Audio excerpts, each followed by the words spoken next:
former Vice President Joe Biden and former Guam Governor Baza Calvo, a President Donald Trump campaign surrogate, participated in a digital presidential town hall Saturday focusing on Asian American and Pacific Islander issues. Biden and Calvo offered strikingly different perspectives on the issues facing the Aapi community in the United States. Both campaigns addressed topics important to Aapi voters, including systemic racism, immigration and economic recovery. Vicky Nguyen from NBC News and Amna Nawaz of PBS moderated the forum hosted by nonprofit APIA Vote and streamed on NBC Asian America. During the town hall, race relations across the U.S. were front and center.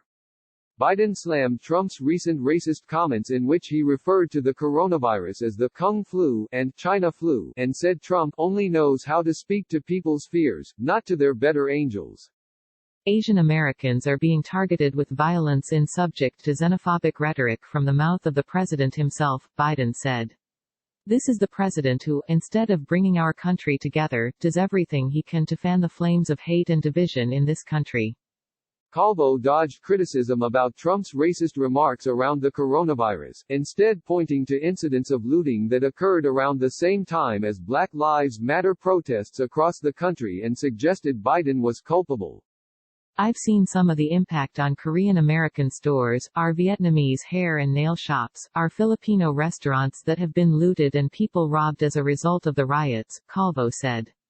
I can tell you that when you look at the destruction, and whether it's from looting, whether it's robbing, or burning of flags, or tearing down statues, most of all those people, if not all, aren't going to vote for President Trump. Many of them actually are supporters of the Biden campaign. Biden also addressed the Asian American model minority myth, saying he'd use data to highlight groups in need. Aapi writ large has a great achievement higher than any other group in America, he said, but that misrepresents that scores of ethnicities are, in fact, really being hurt and left behind. Calvo and Biden also discussed the differing stances across the two campaigns on immigration. Calvo praised the Trump administration's stance on immigration and said the president's #1 goal is to move to merit-based immigration.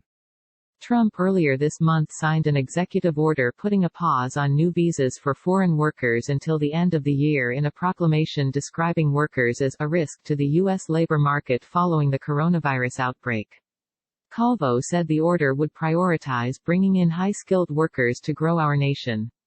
It's not about the immigrants, they're important, Calvo said. But his first and foremost priority is getting Americans back to work.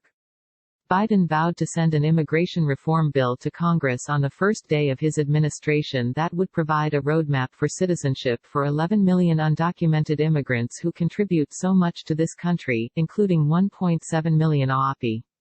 Biden also criticized the pause on new visas for foreign workers, saying such a pause would not occur in his administration. Nawaz, of PBS, pressed Biden during the forum to release his staff's diversity numbers, which he ordered his campaign to release later that night. Biden reiterated his commitment to ensuring his cabinet would look like America if elected, from the vice president to straight down through cabinet members, to major players within the White House, and the court is going to be a reflection of who we are as a nation. In a summary of staff data obtained by NBC News, the Biden campaign said 35% of its full-time staff are people of color and 36% of senior staff are people of color. In addition, the diversity memo said several senior staff members are of Aapi descent, including the chief financial officer and chief operating officer, among other roles. The Trump campaign also released some diversity statistics, after Biden's release, announcing 25% of its senior staff are people of color. The campaign declined to provide information for all full-time staff.